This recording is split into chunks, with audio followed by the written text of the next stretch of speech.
সকল মায়েদের প্রতি হৃদয় ভরা ভালোবাসা ও শ্রদ্ধা।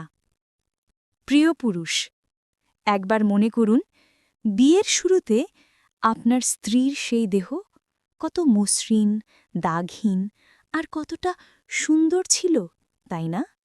কিন্তু জানেন তো, আজ যাকে দেখে আপনি হয়তো বদলে গেছে বলছেন, সে সেই একই নারী যাকে আপনি একদিন প্রাণ দিয়ে ভালোবেসেছিলেন। সে এখন শুধু আপনার স্ত্রী নয়, সে আপনার সন্তানের মা। সে নিজের সৌন্দর্য, নিদ্রা ও শরীরের আরাম বিসর্জন দিয়েছে শুধু একটি ছোট্ট প্রাণকে পৃথিবীতে আনার জন্য। সে জানত তার দেহে দাগ পড়বে, ত্বক ঢিলে হবে, ওজন বাড়বে, সৌন্দর্য ম্লান হবে, তবুও সে থামেনি, কারণ সে ভালোবাসে, আপনাকে ভালোবাসে, আপনার সন্তানকে ভালোবাসে।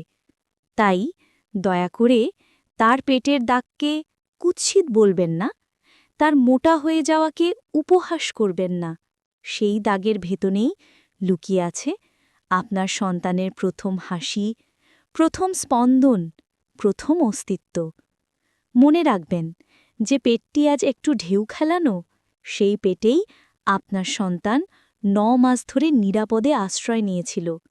সে শরীরটি একসময় মেদহীন ছিল, কিন্তু এখন তা হয়ে উঠেছে ভালোবাসার প্রতীক, ত্যাগের প্রতীক, মাতৃত্বের প্রতীক। তাকে সম্মান দিন, ভালোবাসুন, আগের চেয়ে আরও বেশি করে, কারণ সে কেবল আপনার স্ত্রী নয়, সে একজন মা, যিনি আপনাকে পূর্ণ মানুষ করেছেন। ধন্যবাদ কথাগুলো পড়ার জন্য। হলুদ।